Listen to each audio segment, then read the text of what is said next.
Bismillahirrahmanirrahim. Assalamualaikum warahmatullahi wabarakatuh. Dulur-dulur semua, saya diamanati untuk mengungkapkan hal-hal yang menyangkut kesehatan hidup kita. Itu tidak berarti saya adalah yang paling sehat di antara kita semua. Alhamdulillah Allah selalu sayang dan memelihara, merawat kesehatan saya sampai umur 64 sekarang. Alhamdulillah. Tapi tidak berarti sayalah yang paling pantas untuk ngomong apa-apa tentang kesehatan. Karena mungkin saja orang yang paling tahu kesehatan adalah orang yang sakit. Jadi tolong yang penting apa yang diungkapkan, tidak usah dipertimbangkan apakah saya sehat atau sakit. Ini amanat saya jalankan supaya saya tidak ngomong ngawur dan melebar-lebar. Saya bikin catatan sebanyak 11 poin mengenai kesehatan sejauh yang saya ingat ketika menulis ini. Pertama, hidup sehat atau kesehatan hidup itu merupakan gabungan antara kesehatan jiwa, kesehatan badan, dan kesehatan hubungan manusia dengan Tuhan. Gabungan itu artinya dia bersifat dialektis, terkait satu sama lain, serta bersifat komprehensif atau dia saling mendukung satu sama lain di antara unsur-unsur badan atau jasad dengan jiwa atau rohani, dengan posisi hubungan manusia atau makhluk apapun siapapun dengan Tuhan. Itu prinsip dasarnya.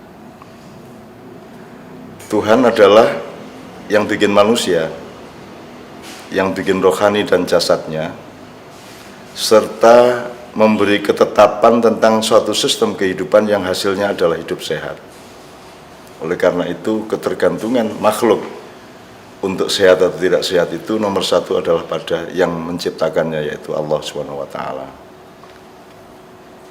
Kedua, oleh karena prinsip dasar seperti itu, maka kesehatan jasad tidak bisa berdiri atau bekerja sendiri. Ia berposisi saling tergantung dengan kesehatan jiwa atau rohani, serta dengan sehatnya hubungan manusia dengan Tuhan dari hari ke hari.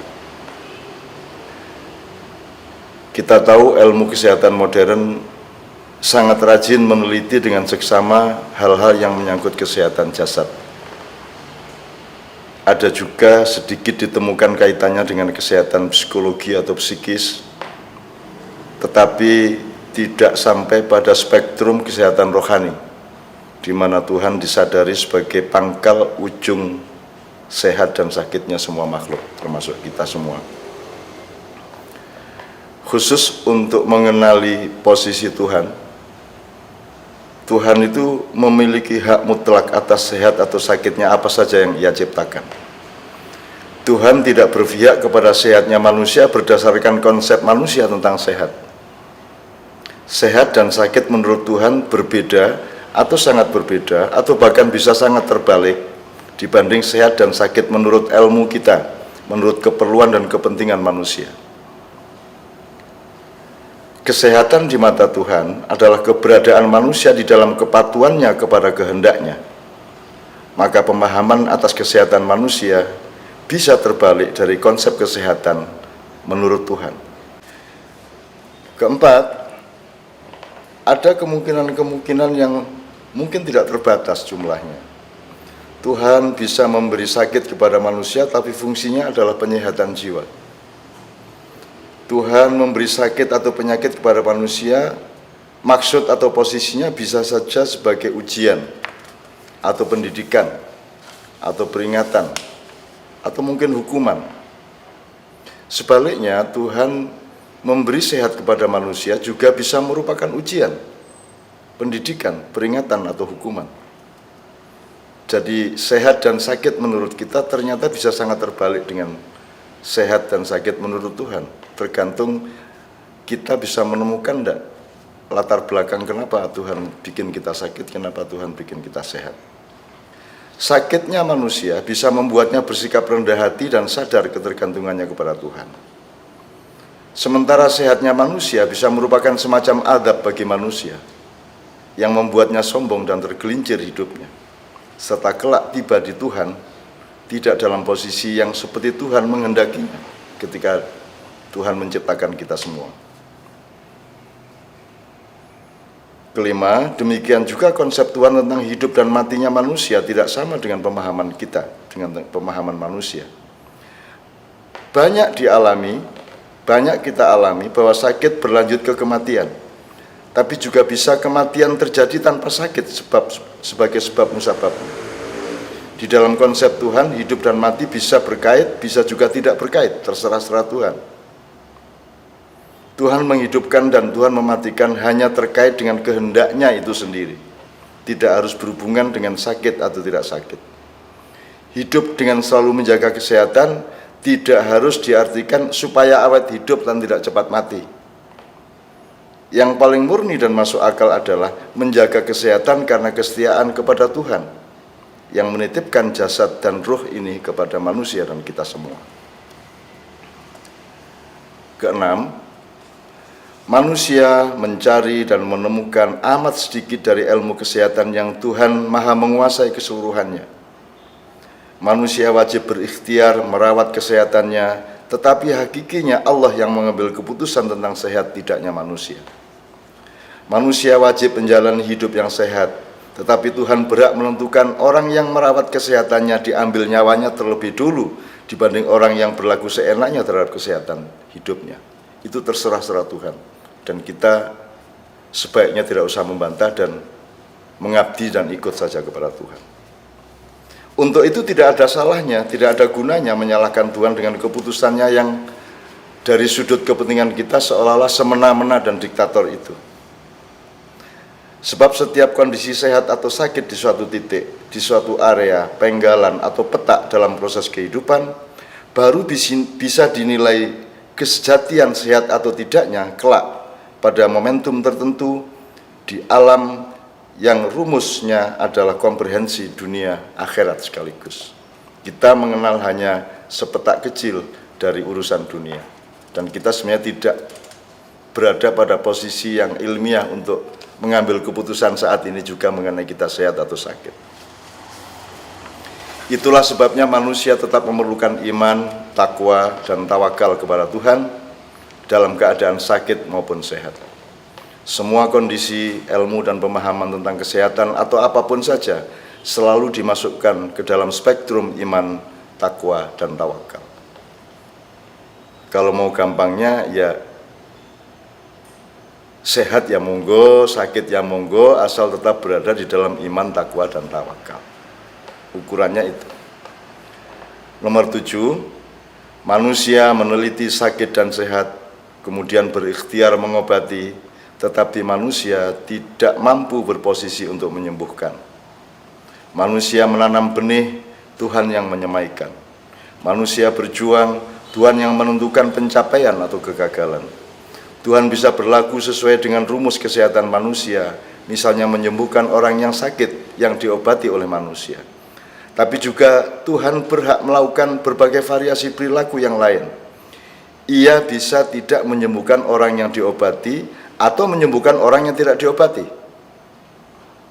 Tuhan bisa mengabulkan kesembuhan seseorang berdasarkan pengetahuan kedokteran dan farmasi, bisa juga tidak menyembuhkannya, atau malah menyembuhkan dengan obat dan sebab yang lain sama sekali, atau bahkan ditentang oleh kedokteran dan farmasi. 8. Kalau dokter, tabib, dukun, atau siapapun disebut menyembuhkan seseorang dari sakitnya dengan menggunakan obat atau ramuan atau perlakuan yang dikenal baku dan diakui oleh ilmu manusia, mohon izin kesimpulannya bukan ilmu dan obat itu pasti benar. Kesimpulan yang lebih waspada adalah Tuhan mengabulkan kesembuhan melalui apa yang diyakini dan dipergunakan oleh dokter atau tabib dan dukun itu. Sementara di saat yang lain Tuhan bisa tidak mengabulkannya, atau justru memberi manusia pengalaman di mana seseorang menjadi sembuh tidak berdasarkan ilmunya manusia tentang kesehatan dan pengobatan, melainkan ilmu yang tidak dikenal oleh manusia, sama sekali. 9. Seseorang yang dekat dengan Tuhan mengeluh, "Ya Allah, sembuhkan perutku." Tuhan menjawab, "Baiklah, ambil daun itu dan makanlah." Belum sampai ia memakan daun itu, perutnya sembuh. Kemudian ketika perutnya sakit lagi, orang itu langsung mengambil daun itu. Ternyata perutnya tidak sembuh-sembuh meskipun sudah sekian lembar daun telah ia makan. Orang itu memprotes, "Ya Allah, ketika aku sakit perut, Engkau memerintahkanku untuk menyembuhkan pakai daun itu. Kenapa kali ini tidak sembuh perutku?" Tuhan menjawab, "Waktu sakit yang pertama engkau mengeluh dan minta tolong kepadaku.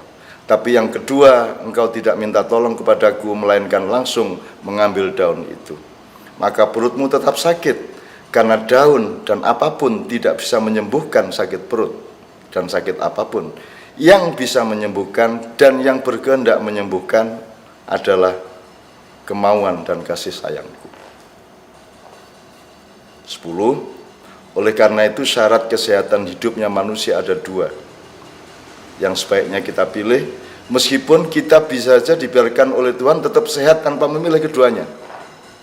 Pertama, memastikan secara permanen dan simultan pemfokusan hati kita kepada Tuhan.